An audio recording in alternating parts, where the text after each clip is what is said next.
अजहर भाई को मंत्री बनाया तो किशन रेड्डी कपड़े फाड़ ले रहा है, कैसा अजहर को मंत्री बनाते? मेरा बाप का जागीर है क्या ये मंत्री मेरे है? मेरा बाप का जागीर कुछ गए क्या? क्या तकलीफ हुआ? क्यों रो रहे आप? ये छोड़ो, भारतीय जनता पार्टी को क्या तकलीफ है भाई? मैं पिछले चुनाव में इधर आए थे, आप लोगों को मैं गुजारिश किए अजहर भाई को अब जिता दो, उनको मंत्री बनाने की जिम्मेदारी मैं लूंगा। मेरे सरकार में जुबली हिल्स को तरक्की करने के लिए मैं कोशिश करने के लिए उस दिन वादा किए थे। मगर चुनाव में गलत फहमी से हमारे भाई बहनों चोरों को वोट दिए, 3 बार दिए, 1 बार नहीं। 10 साल बाप बेटे इस राज्य को चलाए, इस राज्य को लूटी किए। बाप 1 नंबर रहा तो बेटा 10 नंबर निकला, तेलंगाना राज्य को लूटी कर दिए। आज इसीलिए मैं जो बात देता हूं, बात के लिए मैं मरूंगा मगर पीछे हटने वाले नहीं है। इसीलिए अजहरुद्दीन को आज मंत्री बना के आपके सामने खड़ा किया। आप ये वोट दो, आपके तरफ से 2 सिपाही, एक नवीन यादव, दूसरे सिपाही हमारा अजहर भाई आपके तरफ वकालत लेने वाले हैं। इसीलिए मैं अजहरुद्दीन को मंत्री बनाया। वो किशन रेड्डी साहब है, वो कैसा आदमी है मुझे पता नहीं है। कैसा भी मोदी जी किसी को माइनॉरिटी को मंत्री नहीं बनाए। मैं अजहर भाई को मंत्री बनाया तो किशन रेड्डी कपड़े फाड़ ले रहा है, कैसा अजहर को मंत्री बनाते? भाई मैं किशन रेड्डी को पूछ रहा हूं, तेरा बाप का जागीर है क्या ये मंत्री मेरे है? 4 करोड़ जनता मुझे आशीर्वाद दिए, अल्लाह मियां एक मौका दिए मुझे, मैं अजहरुद्दीन को मंत्री बने तो तेरा बाप का जागीर कुछ गए क्या? क्या तकलीफ हुआ? क्यों रो रहे आप? ये छोड़ो, मोदी जी गुजरात में उसका जमीन खींच लिया, जायदाद खींच लिया, क्या किया? मैं मेरा मंत्रिमंडल में अजहरुद्दीन को मैं मंत्री बनाया।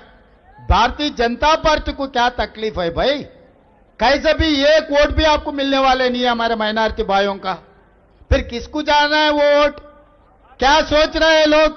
बीआरएस को वोट डालने के लिए ये साजिश कर रहे। पिछले पार्लियामेंट चुनाव में महबूबनगर, छेवेल्ला, सिकंदराबाद, मेदक, मलकाजगिरी, निजामाबाद, करीमनगर, आदिलाबाद 8 पार्लियामेंट में बीआरएस का डिपॉजिट जब्त होकर बीजेपी वाले को जिताए, मोदी जी को प्रधानमंत्री बनाए। आज ये 8 सीट तेलंगाना से बीजेपी को नहीं मिले तो मोदी जी का सरकार दिल्ली में नहीं रहता था, दिल्ली लाल किले पे तिरंगा झंडा लहराता था। आज मोदी जी कुर्सी में है बोले तो केसीआर का धोखा है। तेलंगाना में 8 सीट बीआरएस का डिपॉजिट जब्त होकर बीजेपी को जिताए। आज बीजेपी वाले फिर उनको पलट के मदद करने के लिए लग गए। आने वाले चुनाव में यहां पर जुबली हिल्स पे बीजेपी का डिपॉजिट जब्त होने वाले, इन लोग बीआरएस को जिताने के लिए कोशिश कर रहे। ये साजिश को आप लोग सोचो भाई, क्योंकि इनको मैं मंत्री बनाया तो गवर्नर को जाके खत लिखा के किशन रेड्डी ने, किसके लिए, क्यों? इसका मतलब ये दोनों का कैसा चल रहे आप लोग सोचने का वक्त आए। इसीलिए मेरा भाई बहनों से एक ही गुजारिश है, इस तेलंगाना में, इस देश में कांग्रेस पार्टी तीसरी राष्ट्रपति को बनाए, जाकिर हुसैन को कांग्रेस ने बनाए, सलमान खुर्शीद आज ऐसे ही अपने कांग्रेस पार्टी में कितने कितने लोगों को केंद्र में मंत्री बनाए। कांग्रेस पार्टी अध्यक्ष कमालुद्दीन को किसने बनाए? आज अजहरुद्दीन साहब को, वासिम साहब को, शब्बीर अली साहब को, गुलाम नबी आजाद साहब को, कितने लोगों को कांग्रेस पार्टी ने मौका दिए।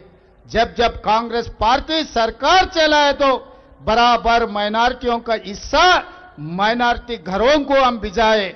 आने वाले दिनों में भी मोदी जी आकर बोल दिए और अमित शाह आके बोल दिए छेवेल्ला में 4% रिजर्वेशन हटाने के लिए। फिर 4% माइनॉरिटी रिजर्वेशन हटाने वाले बीजेपी को केसीआर ने क्यों मदद दिया? ट्रिपल तलाक में मदद दिया, 370 आर्टिकल में मदद दिया, सिटीजन अमेंडमेंट एक्ट में मदद दिए। हर वक्त जब तकलीफ मोदी जी को आए तो केसीआर ने उनको मदद दिए। आप लोग सोचो एक बार वोट डालने से पहले आज क्या हो रहा है। ये चुनाव सुनीता नवीन यादव का नहीं है, ये चुनाव केसीआर मोदी जी एक तरफ है, रेवंत रेड्डी राहुल गांधी दूसरे तरफ है।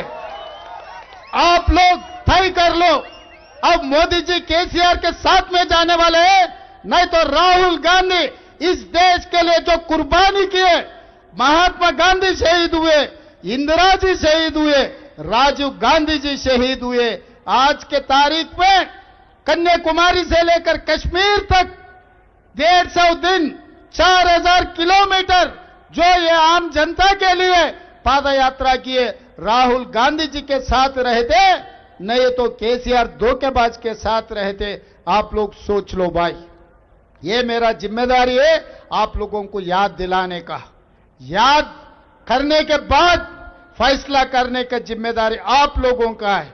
आप लोग सोच के भटकाने वाले बहुत रहे थे, बोलने वाले बहुत रहे थे, ऑटो वाले को तकलीफ है बोल रहे, महिलाओं को मैं बस में मुफ्त में चलने के लिए मौका दिए तो ऑटो वाले को तकलीफ हो गए बोल रहे, महिलाओं का रद्द कर दो बोल रहे।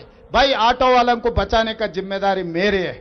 कुछ वक्त लगेंगे क्योंकि 10 साल लूट लिए, आज 2 साल भी नहीं हुआ मेरे सरकार, आगे 3 साल है और आपके आशीर्वाद से और 5 साल कांग्रेस की सरकार रहेंगे इस तेलंगाना में। इस जगह में आप लोगों को जो काम करना है, एर्रागड्डा में सीसी रोड होना, नहीं तो पानी होना, बिजली के खंभे हटाना है तो कांग्रेस पार्टी को जिता दो।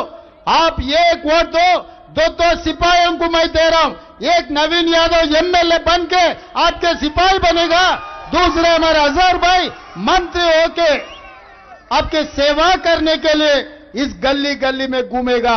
इसीलिए आपके आशीर्वाद, क्योंकि हैदराबाद शहर में मेरे साथ काम करने वाले कोई भी नहीं है, बहुत सारे एमएलए लोग हैं।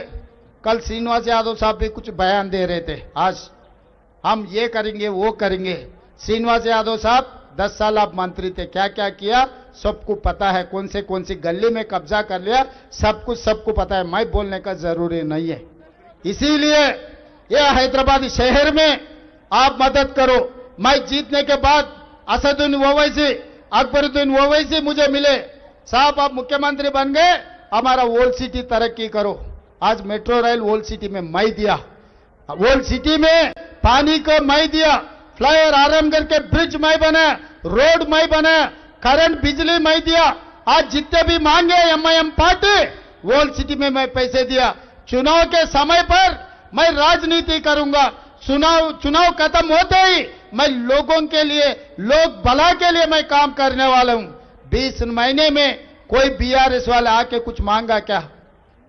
मागंटी गोपी जी मेरा अच्छा दोस्त है, कभी जुबली हिल्स के लिए 1 पैसा तो भी, एक गली में रोड के लिए तो भी कुछ आके मांगा क्या?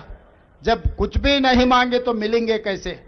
जब मुझे नहीं बुलाए तो कैसा मिलेंगे? आज हमारे मंत्रियों को यहां भेजे तो तकलीफ दिखाए तो कुछ कम 300 करोड़ रुपए में मंजूर किया, आज काम चल रहे। ये आगे तरक्की होना